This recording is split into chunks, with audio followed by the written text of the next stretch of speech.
ರಾಮನಿದ್ದ ಕಾಲದಲ್ಲಿ ರಾವಣನಿದ್ದ, ಧರ್ಮರಾಯ ಇದ್ದ ಕಾಲದಲ್ಲಿ ದುರ್ಯೋಧನನಿದ್ದ. ನಾವು ರಾಮಾಯಣ ನೋಡ್ಬೋದು, ಮಹಾಭಾರತ ನೋಡ್ಬೋದು. ಎಲ್ಲ ಸಂದರ್ಭಗಳಲ್ಲೂ ಸಾಮಾನ್ಯವಾಗಿ ಸಜ್ಜನರಿಗೆ ಮೊದಲು ಕಷ್ಟ ಇರ್ತದೆ, ಆಮೇಲೆ ಅವರ ಜೀವನ ಸುಖಮಯ ಆಗ್ತದೆ. ಈ ಅಪಪ್ರಚಾರ ಮಾಡುವವರಿಗೆ ಅದೇ ಒಂದು ವೃತ್ತಿ, ಅದೊಂದು ಪ್ರವೃತ್ತಿ ಅಥವಾ ಒಂದು ಹಣ ಮಾಡುವಂತಹ ಒಂದು ವಿಧಾನ ಇರ್ಬೋದು. ಆದ್ರೂ ತಾವು ಊರವರೆಲ್ಲ ಸೇರಿ ಯಾಕೆ ಇದಕ್ಕೆಲ್ಲ ಪ್ರತಿರೋಧ ತೋರಿಸ್ತಾ ಇಲ್ಲ? ಮೌನಮ್ಮ ಹೇಳಿದ್ರೆ ಎಲ್ಲ ಸಂದರ್ಭದಲ್ಲಿ ಸಮ್ಮತಿ ಅಂತ ಆಗೋದಿಲ್ಲ. ಒಂದು ಮಾತುಂಟು, ನಾಳೆ ಭೂಕಂಪ ಆಗುವುದಿದ್ರೆ ಇವತ್ತು ವಾತಾವರಣ ಪ್ರಶಾಂತವಾಗಿರ್ತದಂತೆ. ಆದ್ರೆ ಪ್ರಶಾಂತತೆ ಉಂಟು ಅಂತ ಹೇಳಿ ನಾಳೆ ಭೂಕಂಪ ಆಗುವಂತದ್ದೇನು ಬದಲಾವಣೆ ಆಗುದಿಲ್ಲ. ಜನಗಳಲ್ಲಿ ಈ ಅಪಪ್ರಚಾರದ ಬಗ್ಗೆ ಉಂಟಲ್ಲ, ಆಕ್ರೋಶ ಖಂಡಿತ ಉಂಟು. ಆದ್ರೆ ವ್ಯಕ್ತ ಆಗ್ಲಿಕ್ಕೆ ಒಂದು ಸಮಯ ಬರಬೇಕು ಅಂತ. ಅಂತಿಮವಾಗಿ ಸತ್ಯಕ್ಕೆ ಜಯ ಎಂಬುದು ಶತಸಿದ್ಧ.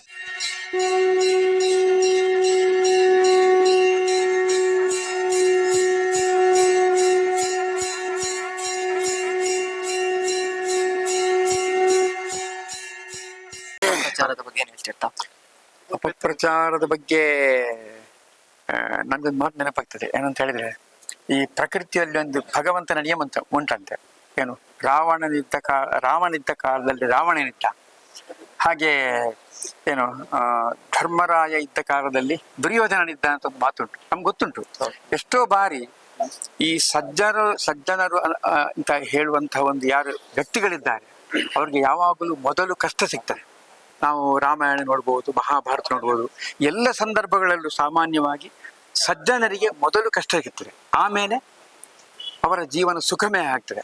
ಹಾಗೆ ಈ ಅಪಪ್ರಚಾರ ಮಾಡುವವರಿಗೆ ಅದೇ ಒಂದು ವೃತ್ತಿ, ಅದೊಂದು ಪ್ರವೃತ್ತಿ ಅಥವಾ ಒಂದು ಹಣ ಮಾಡುವಂತಹ ಒಂದು ವಿಧಾನ ಇರ್ಬೋದು, ಅಥವಾ ವೈಯಕ್ತಿಕ ತೆವಲುಗಳನ್ನು ತೀರಿಸುವಂತಹ ಒಂದು ವ್ಯವಸ್ಥೆ ಇರ್ಬೋದು.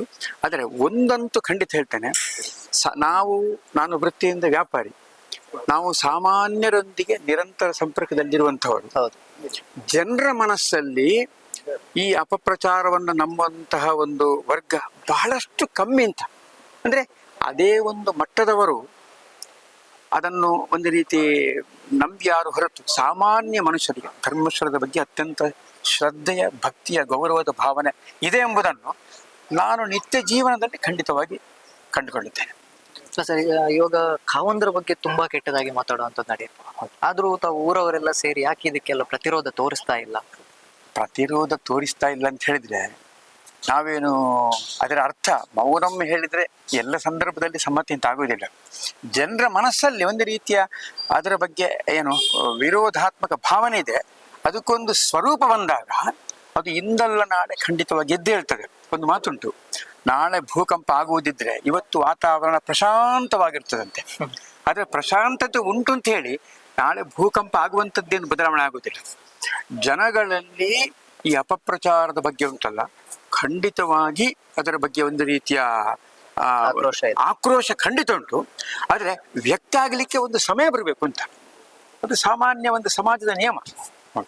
ಇವಾಗ ದೇವಸ್ಥಾನವನ್ನ ಕೆಡವುತ್ತೀನಂತ ಹೇಳೋರಿಗೆ ಅಥವಾ ದೇವಸ್ಥಾನಕ್ಕೆ ಮುತ್ತಿಗೆ ಹಾಕ್ತೀನಂತ ಹೇಳೋರಿಗೆ ತಾವೇನ್ ಹೇಳ್ತೀರಿ? ಅಲ್ಲ, ನಾನು ಹೇಳೋದು, ಕೆಡವುವವರು ಮಾತನಾಡುವುದಿಲ್ಲ, ಮಾತನಾಡುವವರು ಕೆಡವುವುದಿಲ್ಲ. ಖಂಡಿತ ಸುಮ್ಮನೆ ಪ್ರಚಾರಕ್ಕೋಸ್ಕರ ಯಾರನ್ನ ಮೆಚ್ಚಿಸುವುದಕ್ಕಾಗಿ ಇರುವಂತಹ ಅದೆಲ್ಲ ಮಾತುಗಳು, ಅದೆಲ್ಲ ಪೊಳ್ಳು ಮಾತುಗಳು ಖಂಡಿತವಾಗಿಯೂ ಅದು ಅಸಾಧ್ಯ. ತಾವು ಮಾತಿನ ಮಧ್ಯೆ ಹೇಳಿದ್ರಿ ಸರ್, ಇದೊಂದು ಹಣ ಮಾಡುವ ಒಂದು ಅವ್ರದ್ದೊಂದು ಉದ್ದೇಶನೂ ಇರ್ಬೋದು ಅಂತ ಹೇಳಿ. ಯಾವ ರೀತಿ ಹಣ ಮಾಡೋದು? ಖಂಡಿತ ಬೇರೆ ಬೇರೆ ಕಾರಣಗಳಿಂದ, ವಿಶೇಷವಾಗಿ ಹಿಂದೂ ಧರ್ಮವನ್ನು ಅವಹೇಳನ ಮಾಡುವಂಥದ್ದು ಬಹಳ ಸಲೀಸು. ಯಾಕೆ? ಏನು ಅಪಾಯ ಇಲ್ಲ, ನಾವು ಅತ್ಯಂತ ಶಾಂತಪ್ರಿಯರು. ನಿಜವಾಗಿ ನಾನು ಒಂದು ಮಾಡ್ತೇನೆ, ಈ ಹಿಂದೂ ಎನ್ನುವ ಶಬ್ದವನ್ನೇ ಇವತ್ತು ನಾವು ಹಿಂದೂಗಳೇ ಅಪಾರ್ಥ ಮಾಡಿಕೊಳ್ಳುವಂಥ ಸನ್ನಿವೇಶ ಉಂಟು. ಹಿಂದೂ ಎಂಬುದು ಸಾಂಸ್ಕೃತಿಕ ವಾಚಕ. ಯಾರು ಈ ದೇಶವನ್ನು ಪ್ರೀತಿಸ್ತಾರೆ, ಯಾರು ದೇಶದ ಭಕ್ತರು, ಯಾರು ಈ ದೇಶದ ಸಂಸ್ಕೃತಿಯನ್ನು ಗೌರವಿಸ್ತಾರೋ ಅವರೆಲ್ಲರೂ ಹಿಂದೂಗಳು. ರಾಷ್ಟ್ರಪತಿ ಅಬ್ದುಲ್ ಕಲಾಂ ಇದ್ರು, ನಾವು ಅವರನ್ನು ಗೌರವಿಸ್ತೇವೆ. ಹಿಂದೂ ಎಲ್ಲ ಜಾತಿ ಉಂಟು, ಗೌಡ್ರು, ಭಟ್ರು, ಶೆಟ್ರು, ಆಚಾರ್ಯ, ಪೂಜಾರಿ, 106,000 ಜಾತಿಗಳುಂಟು, 33 ಕೋಟಿ ದೇವತೆಗಳು ನಮ್ಮಲ್ಲಿ ಪೂಜೆ ಮಾಡುವ ವಿಧಾನ ಉಂಟು. ಆದರೆ ಹಿಂದೂ ಎಂಬ ಜಾತಿ ಇಲ್ಲಲ್ಲ. ಹಿಂದೂ ಎಂಬುದು ಧರ್ಮ. ಮತಕ್ಕೂ ಧರ್ಮಕ್ಕೂ ವ್ಯತ್ಯಾಸ ಇದೆ. ಶೈವ, ವೈಷ್ಣವ, ಜೈನ, ನಮ್ಮಲ್ಲಿ 100 ರೀತಿಯ ಏನು ಆಚರಣೆಗಳಿವೆ, ಪರಂಪರೆಗಳಿವೆ. ಆದರೆ ಧರ್ಮ ಒಂದೇ. ಜೈನರು ದೀಪಾವಳಿನ ಆಚರಿಸ್ತಾರೆ, ನಾವು ಬ್ರಾಹ್ಮಣರು ದೀಪಾವಳಿನ ಎಲ್ಲ ವರ್ಗದವರು, ನಾವು ಸಾಮಾನ್ಯರು, ಕೆಳವರ್ಗದವರು ಅಂತ ಹೇಳುವಂತಹ ವ್ಯಕ್ತಿಗಳು ಸಹ ನಮ್ಮಲ್ಲಿ ಒಂದು ಸಮಾನ ವಿಚಾರಗಳಿವೆ. ನಾವು ಗೋಮಾತೆಯನ್ನು ಪ್ರೀತಿಸ್ತೇವೆ, ಗಂಗೆಯನ್ನು ನಾವು ಗಂಗಾ ಮಾತೆ ಅಂತ ಹೇಳ್ತೇವೆ, ಗೋಮಾತೆ ಅಂತ ಹೇಳ್ತೇವೆ. ಮೊನ್ನೆ ಅಭೂತಪೂರ್ವವಾದಂತಹ ಜಾಗತಿಕ ಒಂದು ಏನು ಮಹಾ ಕುಂಭಮೇಳ ಆಯಿತು. ಆ ಸಂದರ್ಭವನ್ನು ನಾವು ಸರಿಯಾಗಿ ನೋಡಿದಾಗ ಹಿಂದೂ ಧರ್ಮದ ಹಿರಿಮೆ ಆ ಮೊನ್ನೆ ನಡೆದಂತಹ ಏನು ಕುಂಭಮೇಳ ಉಂಟು, ಮಹಾ ಕುಂಭಮೇಳ ಉಂಟು, ಅದರಿಂದ ಸ್ವಲ್ಪ ಬುದ್ಧಿ ಇದ್ದವರು ತಿಳ್ಕೊಳ್ಬೋದು ಹಿಂದೂ ಧರ್ಮದ ಹಿರಿಮೆ ಏನು ಎಂಬುದರ ಬಗ್ಗೆ. ನಾವು ಅದಕ್ಕಿಂತ ಹೆಚ್ಚು ನಾವು ಶಬ್ದಗಳಲ್ಲಿ ಹೇಳಿಕ್ಕೆ ಸಾಧ್ಯ ಇಲ್ಲ. ಅಂದ್ರೆ ಯಾವ ಅಪಪ್ರಚಾರನು ಶ್ರೀ ಕ್ಷೇತ್ರವನ್ನು ಏನು ಆಗೋದಿಲ್ಲ ಅಂತ ಹೇಳ್ತಿರ್ತಾವೆ. ಖಂಡಿತ ಅಪಪ್ರಚಾರ ಇರುವಂಥದ್ದೇ. ಅದು ನನ್ಗೆ ಅನಿಸುವಂಥದ್ದು ಜಗತ್ತಿನಲ್ಲಿ ಅದೊಂದು ರೀತಿಯ ಪ್ರಕೃತಿಯ ನಿಯಮ ಅಂತ. ಯಾವಾಗಲೂ ಈ ಒಂದು ದಿವಸ ಹೇಳಿದ್ರೆ ರಾತ್ರಿ ಮತ್ತು ಹಗಲು ಅಂತ ಎರಡೂ ಸೇರಿದಾಗ ಉಂಟಲ್ಲ, ಹಾಗೆ ಪರ ವಿರೋಧ ರಾಜಕೀಯದಲ್ಲಿ ನೋಡ್ತೇವೆ. ಎಲ್ಲ ರಂಗದಲ್ಲೂ ಸಹ ಪರ ವಿರೋಧ ಇದ್ದಾಗ, ನಾವು ಯಕ್ಷಗಾನದಲ್ಲೂ ತಾಳಮದ್ದಳೆಯನ್ನು ನೋಡಿದಾಗ ನಾವು ನೋಡ್ತೇವೆ. ಹಾಗಿಲ್ಲದಿದ್ದರೆ ಪ್ರಪಂಚದಲ್ಲಿ ಸ್ವಾರಸ್ಯ ಅಂತ ಇರುವುದಿಲ್ಲ ಅಂತ. ಹಾಗಿದ್ದಾಗ ಮಾತ್ರ ಇದು ಭಗವಂತನ ಸೃಷ್ಟಿ. ಹಾಗಿದ್ದಾಗ ಮಾತ್ರ ಜಗತ್ತಿನಲ್ಲಿ ಸ್ವಾರಸ್ಯ ಇರ್ತದೆ. ಅಲ್ಲಿ ಒಂದೇ ಸಾತ್ವಿಕ ವರ್ಗ ಮಾತ್ರ ಇದ್ದಾಗ ಜಗತ್ತಿನಲ್ಲಿ ಏನು ಕೆಲಸ ಮಾಡ್ಲಿಕ್ಕೆ ಆಗೋದಿಲ್ಲ ಅಂತ. ಕೊನೆಗೆ ಗೆಲುವು ಮಾತ್ರ ಧರ್ಮಕ್ಕೆ ಇರುತ್ತೆ. ಖಂಡಿತ.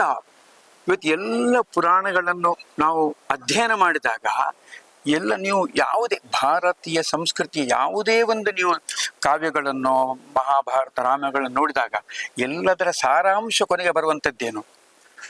ಸತ್ಯಕ್ಕೆ ಅಂತಿಮವಾಗಿ ಸತ್ಯಕ್ಕೆ ಜಯ ಎಂಬುದು ಶತಸಿದ್ಧ ಎಂಬುದು ನಮ್ಮ ಇಡೀ ಹಿಂದೂ ಧರ್ಮದ ಎಲ್ಲ ಕಥಾನಕಗಳ ಸಾರ.